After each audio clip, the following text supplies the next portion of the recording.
Bonjour, mesdames et messieurs. Bienvenue dans ce flash d'information. La nouvelle constitution créant la Troisième République de la Côte d'Ivoire a été adoptée lors du référendum de dimanche 30 octobre. Adoption à 93,42% des suffrages exprimés pour un taux de participation de 42,42%, tandis que l'opposition avait appelé à un boycott de ce scrutin.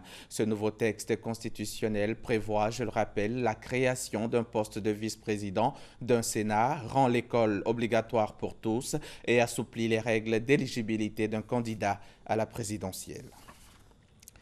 Nous sommes le 2 novembre 2016 et pour l'Église catholique, le 2 novembre correspond à la commémoration des fidèles défunts, célébration des morts par des messes, en particulier pour les défunts de l'année écoulée. Ce mercredi 2 novembre également est célébrée la 3e journée internationale de la fin de l'impunité pour les crimes commis contre les journalistes, une date choisie en mémoire à la mémoire de Ghislaine Dupont et Claude Verlon, journalistes de RFI assassinés à Kidal au Mali en 2013. Une journée en l'honneur de tous les travailleurs de l'information qui risquent leur vie pour faire leur métier malgré la censure et la guerre. Une occasion de s'interroger comment les journalistes se préparent-ils pour couvrir un conflit, pour traiter l'actualité dans une zone tendue tout en minimisant les risques. Simone Gbagbo devrait comparaître ce matin devant la cour d'assises d'Abidjan où elle est poursuivie pour crimes de guerre et crimes contre l'humanité. Ses avocats avaient conditionné la poursuite de leur assistance à l'ex-première dame par les témoignages des ministres et chefs militaires impliqués dans la crise post-électorale. Toutefois, Maître Rodrigue Dadje a confirmé la présence de la défense à l'audience d'aujourd'hui. Un groupe canadien d'intermédiation et de production d'or a ouvert son bureau régional ici à Abidjan. Ce groupe se positionne comme le plus gros opérateur minier en Côte d'Ivoire avec une production annuelle de plus de 8 tonnes sur ses 2 sites miniers, à savoir les mines d'Iti et d'Agbaou. Le bureau régional de ce groupe minier a été inauguré le 27 octobre dernier par le ministre de l'Industrie et des Mines, Jean-Claude Brou. Jean-Jacques Kouaméala. Implanté dans 4 pays de l'Afrique de l'Ouest, c'est Abidjan, la capitale économique ivoirienne, que le groupe canadien d'intermédiation et de production d'or a choisi pour l'ouverture de son bureau régional. Si on ajoute à cela la qualité des infrastructures, les services, l'expertise et l'hospitalité des Ivoiriens, il devenait évident pour notre groupe d'installer notre siège régional à Abidjan.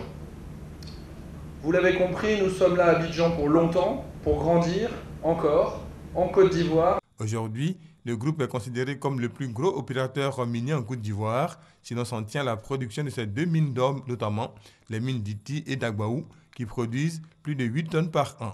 C'est pourquoi le ministre Jean-Claude Brou, parrain de la cérémonie d'inauguration, s'est réjoui de l'ouverture de ce bureau régional avant de rassurer le groupe que le gouvernement mettra tout en œuvre pour le bon déroulement de ses activités en Côte d'Ivoire.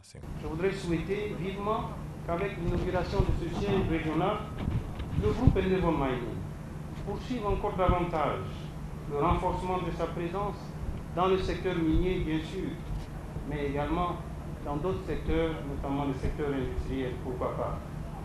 L'objectif étant, à travers une activité intense, de découvrir peut-être d'autres mines encore de classe mondiale. En 2016, les montants investis en Côte d'Ivoire par le groupe canadien sont estimés à 8 milliards de francs CFA. Reportage signé Jean-Jacques Kouaméala.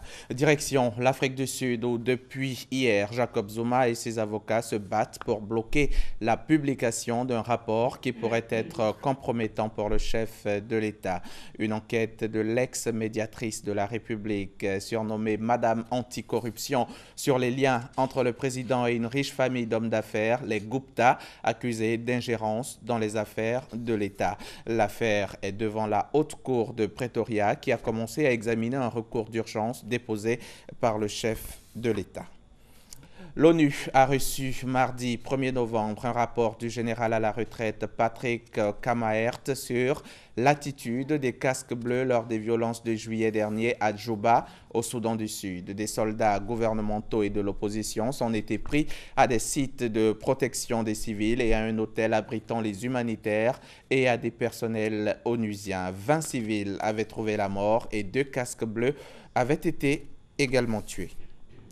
À 6 jours de la présidentielle, Donald Trump espère profiter jusqu'au bout de l'affaire des emails de la collaboratrice d'Hillary Clinton. La candidate et son équipe travaillent dur pour conserver des états clés qui peuvent verrouiller l'élection en sa faveur. Trump et son colistier sont revenus aux fondamentaux de leur campagne, la construction d'un mur à la frontière sud des États-Unis, l'annulation de la loi sur la couverture sociale, la dénonciation des traités commerciaux et la promesse d'un procès contre la candidate Hillary Clinton. Fin de ce flash. Rendez-vous à 13h pour le point complet de l'actualité.